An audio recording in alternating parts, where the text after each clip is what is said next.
Allô tout le monde, bienvenue sur mon YouTube. Je suis content d'être ici pour le dernier chapitre du livre Le jeu de la vie et comment le jouer de Florence Scovel Shinn. Très bon livre que je recommande, c'est le 10e chapitre et le dernier. J'ai d'autres petits projets pour le futur sur YouTube, fait que c'est très bien avec ça. Je vais commencer tout de suite dans le vif du sujet pour le chapitre négation et affirmation. Négation et affirmation. À tes résolutions répondra le succès. Tout le bien qui doit se manifester dans notre vie est déjà un fait accompli dans l'Esprit divin. Il attend pour se manifester que nous le reconnaissions ou que nous le formulions en paroles. Nous devons donc procéder avec discernement et affirmer que seule l'idée divine devient manifeste, car il arrive souvent que nous décrétions l'échec et le malheur par nos vaines paroles. Il est donc crucial de formuler correctement nos demandes, comme je l'ai mentionné dans un chapitre précédent. Si vous désirez un foyer, un ami, une situation ou une autre forme de bien, demandez le choix divin. Par exemple, Esprit infini, ouvre la voie vers mon vrai chez moi, mes vrais amis, ma vraie situation. Je te remercie pour cette manifestation qui se produit par la grâce et d'une manière parfaite. La dernière partie de la phrase est de la plus haute importance. J'ai connu une femme qui a demandé 1000$. Sa fille s'est blessée et une indemnité de 1000$ leur a été versée, dont l'argent ne s'est pas manifesté d'une manière parfaite. Il aurait fallu formuler la demande ainsi. Esprit infini, je te remercie que les 1000$ qui sont à moi par droit divin sont maintenant libérés et viennent à moi par la grâce d'une manière parfaite. En cultivant notre conscience de l'opulence, nous devrions demander que les très grosses sommes d'argent qui nous reviennent par droit divin nous parviennent par la grâce et les moyens parfaits. Nous ne pouvons pas manifester plus que ce que nous croyons possible, étant donné que nous sommes tributaires des attentes limitées de notre subconscient. Il faut donc exalter nos espérances pour recevoir plus abondamment. Très souvent, nous nous limitons dans nos demandes. Ainsi, un étudiant a demandé de recevoir 600$ à une date précise. Il l'a reçu pour apprendre par la suite qu'il avait été bien près d'en recevoir 1000. Il n'en a reçu que 600 parce que c'était le montant qu'il avait demandé. Ils ne cessèrent de tenter Dieu et de limiter le sein d'Israël. La richesse est une affaire de conscience. Les Français ont une légende qui en fournit d'ailleurs un exemple. Un homme indigent marche sur une route lorsqu'il rencontre un voyageur qui l'arrête en lui disant « Mon ami, je vois que vous êtes pauvre. Prenez cette pépite d'or, vendez-la et vous serez riche jusqu'à la fin de vos jours. » Fou de joie devant sa bonne fortune, l'homme emporte la pépite chez lui, déniche un emploi et devient tellement riche qu'en fin de compte, il ne la vend pas. Les années passent et il est devenu un homme très fortuné. Un jour, il rencontre un indigent sur la route. Il l'arrête et lui dit « Mon ami, je vais vous donner cette pépite d'or qui fera de vous un homme riche pour la vie si vous la vendez. » Le mendiant prend la pépite, la fait évaluer et apprend qu'il s'agit de laiton. Nous voyons ainsi que le premier homme a fait fortune en se sentant riche, croyant que la pépite était de l'or. Chacun porte une pépite d'or en lui. C'est sa conscience de l'or, de l'opulence qui fait entrer la fortune dans sa vie. En formulant nos demandes, nous commençons par la fin du processus, c'est-à-dire que nous affirmons que nous avons déjà reçu. Avant qu'il m'invoque, je répondrai. L'affirmation répétée en boucle grave la croyance dans le subconscient. D'ailleurs, si nous avions une foi parfaite, nous n'aurions pas à prononcer une affirmation plus d'une fois. Il ne faut jamais plaider ou supplier, mais rendre grâce sans relâche d'avoir déjà reçu. Le désert et le pays aride se réjouiront. La solitude s'égaiera et fleurira comme un narcisse, cette allégresse qui nous habite alors même que nous sommes toujours dans le désert. État de conscience mène à notre libération. Le Notre Père est à la fois une demande et un commandement. Donne-nous aujourd'hui notre pain de ce jour. Pardonne-nous nos offenses comme nous pardonnons à ceux qui nous ont offensés. Il se termine par une louange, car c'est à toi qu'appartiennent le royaume, la puissance et la gloire pour les siècles des siècles. Amen. Veut-on me donner des ordres sur l'œuvre de mes mains? La prière est donc à la fois un ordre et une requête, une louange et une action de grâce. Le travail de l'étudiant consiste à intégrer la croyance qu'à Dieu tout est possible. L'exercice semble facile dans l'abstrait, mais plus difficile lorsqu'on est confronté à un problème. Ainsi, il fallait qu'une femme fasse la démonstration d'une grosse somme d'argent dans un certain délai. Sachant qu'elle devait poser un geste pour obtenir l'accomplissement, puisque l'accomplissement est la manifestation de sa demande, elle a demandé une directive. Alors qu'elle traversait un magasin à rayons, elle a vu un très beau coupe-papier, un émail rose, et senti une attirance pour cet objet. Une pensée lui a traversé l'esprit. « Je n'ai pas de coupe-papier assez beau pour ouvrir des enveloppes contenant de gros chèques. » Elle a donc acheté le coupe-papier, ce que la raison aurait taxé d'extravagance. En le tenant, elle a eu une vision fugitive. Elle s'est vue ouvrir une enveloppe contenant un chèque pour une somme importante. Quelques semaines après, elle recevait l'argent. Le coupe-papier rose avait servi de pont à sa foi proactive. Une foule de récits attestent le pouvoir du subconscient lorsqu'il est dirigé par la foi. En voici un exemple. Un homme passait la nuit dans une ferme, dans une chambre dont la fenêtre avait été condamnée. Au milieu de la nuit, il a eu l'impression de suffoquer et s'est dirigé vers la fenêtre dans le noir. N'ayant pu l'ouvrir, il a brisé un carreau avec son poing et inspiré l'air frais à plein poumon avant de se recoucher et de dormir comme un loir le reste de la nuit. Au matin, il a constaté qu'il avait brisé le verre d'une bibliothèque et que la fenêtre était restée fermée toute la nuit. Il s'était procuré de l'oxygène du simple fait de penser à de l'oxygène. L'étudiant qui commence à faire des démonstrations ne devrait jamais revenir en arrière. Celui qui vacille n'obtient rien du Seigneur. Un étudiant a eu cette phrase merveilleuse un jour. « Quand je demande quelque chose au Père, je mets les choses au clair en disant « Père, je n'accepterai pas moins que ce que j'ai demandé, mais davantage. » Nous ne devrions jamais faire de compromis et tenir ferme après avoir tout surmonté. C'est parfois l'étape la plus difficile du processus de démonstration. On sera peut-être tenté d'abandonner, de rebrousser chemin, de faire un compromis. Il sert aussi celui qui ne fait qu'attendre. Les démonstrations se produisent souvent à la 11e heure, parce que c'est à ce moment que nous lâchons prise, c'est-à-dire que nous cessons de raisonner, laissant ainsi le champ libre à l'intelligence infinie. Les désirs sombres sont exaucés sombrement, et les désirs impatients le sont violemment ou avec beaucoup de retard.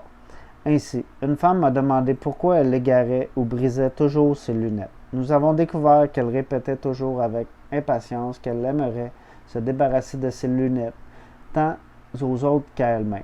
Son désir impatient était donc violemment exaucé. Elle aurait dû demander une vision parfaite. Au lieu de cela, elle avait simplement gravé dans son subconscient le désir impatient de se débarrasser de ses lunettes, d'où le fait qu'elle était continuellement brisée ou égarée.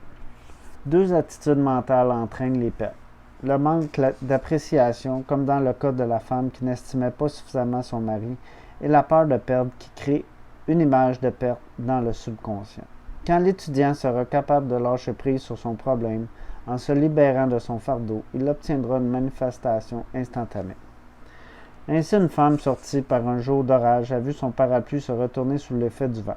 Comme elle se rendait chez des gens qu'elle rencontrait pour la première fois, elle ne voulait pas se présenter avec un parapluie démantibulé. Elle ne pouvait pas non plus le jeter puisqu'il ne lui appartenait pas. Au désespoir, elle s'est exclamée « Mon Dieu, je te confie ce parapluie, je ne sais qu'en faire. » L'instant d'après, une voix s'élevait derrière elle. « Madame, voulez-vous que je répare votre parapluie? » C'était un raccommodeur qui passait par là. Elle s'est empressée d'acquiescer. L'homme a réparé le parapluie tandis qu'elle faisait sa visite et à son retour, il était de nouveau en bon état. C'est ainsi qu'il a toujours un raccommodeur à portée de la main sur le chemin de celui qui remet son parapluie ou sa situation entre les mains de Dieu. On devrait toujours faire suivre une négation d'une affirmation. Par exemple, j'ai été appelé tard un soir à traiter par téléphone un homme que je n'avais jamais rencontré. Il était apparemment très malade. J'ai formulé les phrases suivantes. Je nie cette apparence de maladie. Elle n'est pas réelle, ce qui fait qu'elle ne peut pas se graver dans la conscience de cet homme.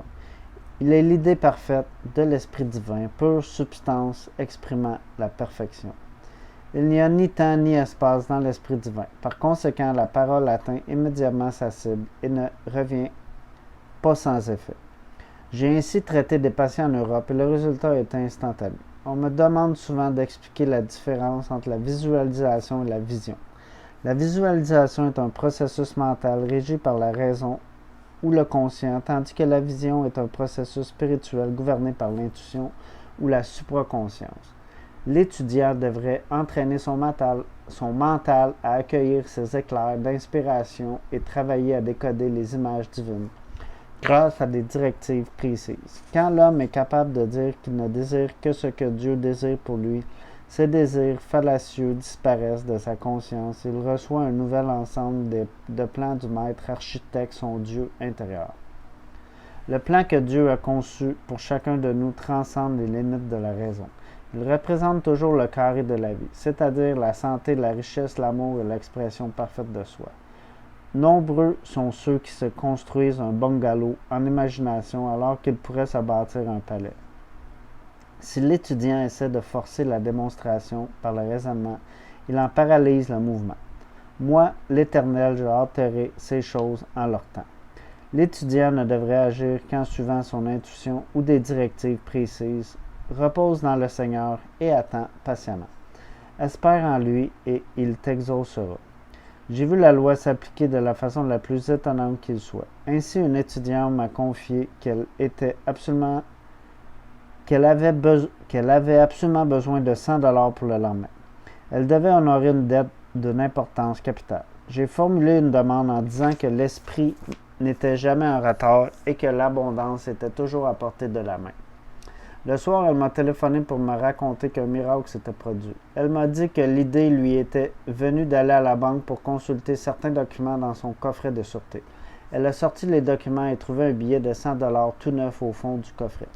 Elle était stupéfaite et m'a dit qu'elle était certaine de ne pas l'avoir mis là, étant donné qu'elle avait déjà consulté ces documents plusieurs fois.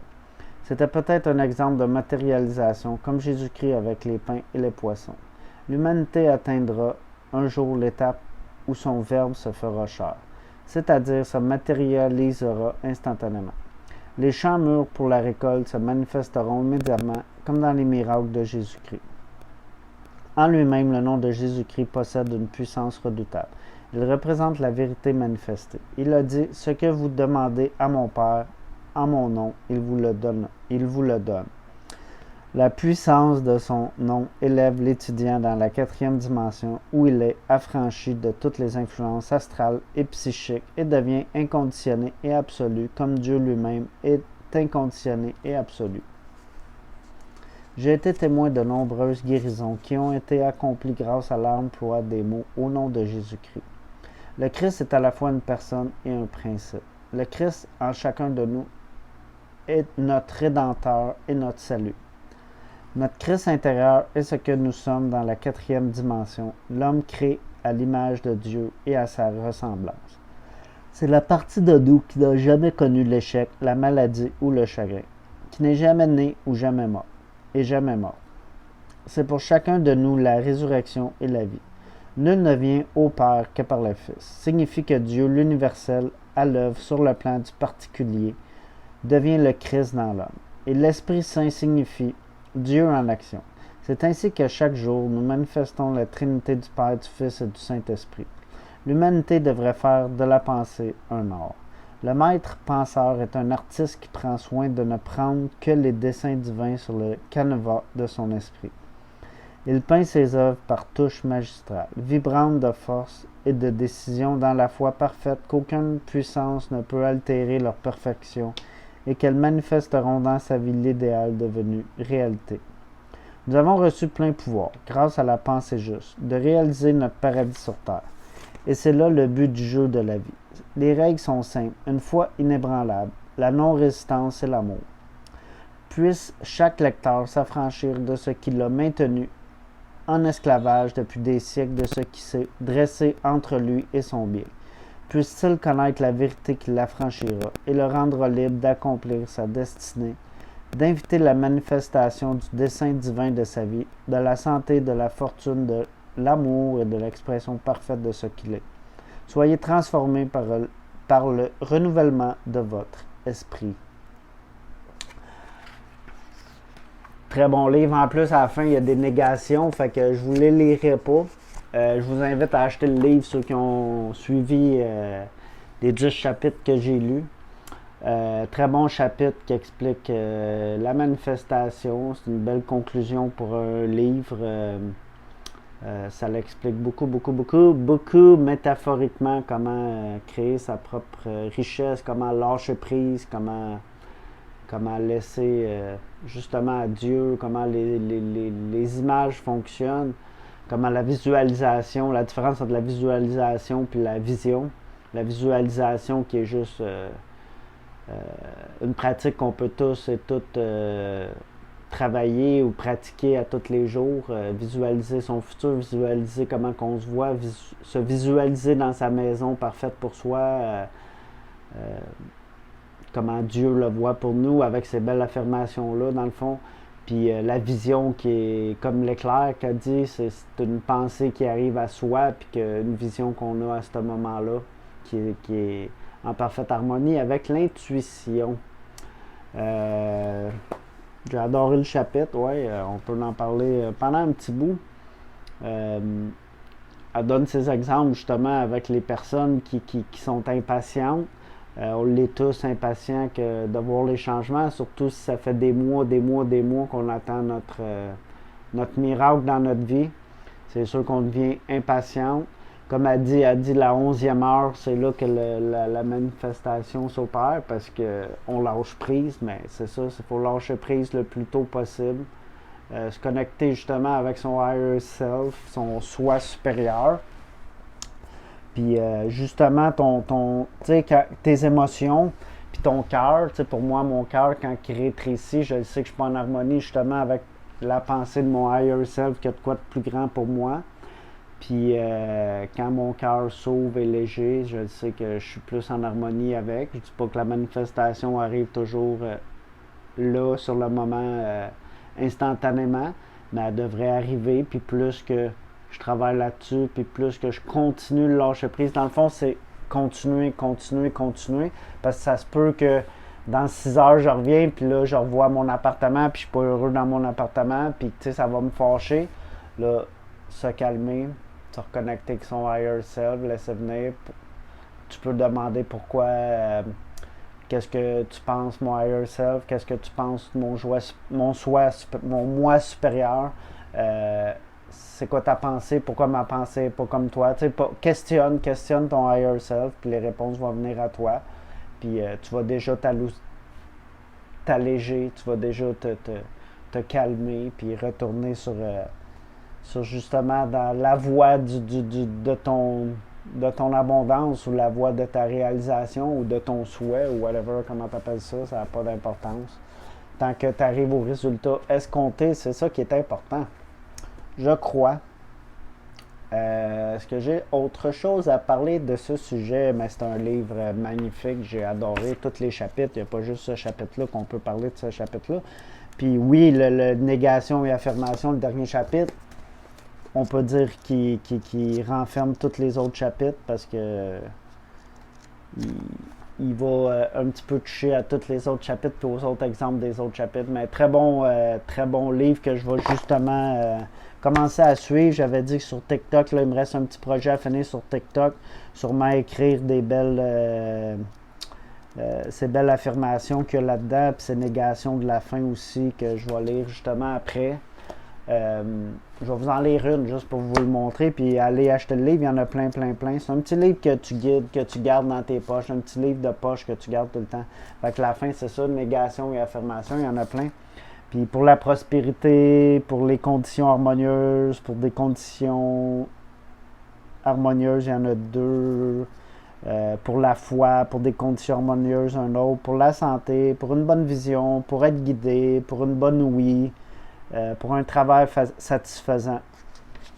Fait que, allons-y pour la prospérité, c'est le seul que je vous lis. Dieu étant ma richesse infaillible, de grosses sommes d'argent viennent à moi rapidement, par la grâce et les moyens parfaits. Tu sais, c'est des petites affirmations très positives qui fonctionnent pour tout le monde, que tu peux adapter à toi-même, que tu peux avoir ton journal avec, que tu peux faire ce que tu veux, c'est limité après ce que tu peux faire avec ça. L'adapter à toi, mettre sur son style, l'adapter à ton style, puis essayer de suivre les lignes directrices pour que tes affirmations se fassent comme il faut, parce que comme il explique dans le chapitre, la précision de tes demandes est importante.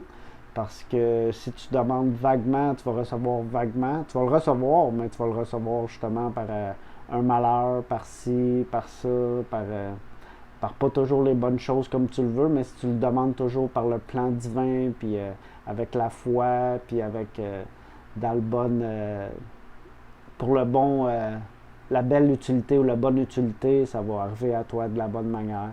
Fait que c'est à moi aussi. Tu sais, je viens de lire ce livre-là au complet, puis j'en prends conscience que c'est à moi aussi à faire mes propres affirmations à ma façon, puis à m'adapter avec le livre qui est un bon modèle pour moi, puis à réaliser mes affirmations, puis à les concrétiser dans la matière. On est ici pour ça, parce que justement, on s'est incarné ici justement pour apprendre à manifester le mieux possible dans la matière ou en s'améliorant en améliorant nos manifestations dans la matière. Puis c'est ce que je crois fermement. Puis c'est à moi de pratiquer ça. Puis je vous conseille aussi de pratiquer vos manifestations dans la matière. C'est un jeu amusant qui fait que la vie est justement plus amusante. Fait que pratiquez vos affirmations, personnifiez vos affirmations. Soyez en harmonie avec votre moi supérieur. Soyez en harmonie avec la source, puis l'univers. Puis je crois que toutes ces manifestations-là vont se manifester au parfait moment divin, au timing divin parfait, comme on dit. Je crois qu'on va finir là-dessus. Fait que ça conclut le jeu de la vie et comment le jouer de Florence Scovel Shinn, qui est un livre magnifique pour moi. Merci d'avoir fait cette aventure de 10 chapitres-là avec moi. C'était vraiment magnifique. J'ai adoré. Des fois, les traductions, comme je l'ai dit dans l'autre chapitre, sont comme weird, sont de l'anglais au français. Puis des fois, tu sais, c'est juste traduit. Puis tu sais, c'est ça qui est ça. C'est traduit le mieux possible. Là, mais des fois, ça fait un petit peu. Même moi, je le lisais sur le moment. Puis là, je relisais 2 fois. Il y a des chapitres que j'ai repris aussi dans tout ça. J'ai eu une belle aventure. J'ai essayé le moins possible de reprendre de chapitres, là, parce que c'est déjà quand même assez 15-20 minutes à lire, puis le temps de faire les montages, et compagnie. Fait que merci tout le monde pour cette belle aventure des 10 chapitres. Fait que si vous avez des questions, commentez, puis ceux qui le voient plus tard en redifféré, vous commentez, puis on continue les belles discussions, ces 10 chapitres qu'il y a eu par rapport au livre. Fait que merci tout le monde. C'est très apprécié de votre présence. Passez une belle journée. Bye.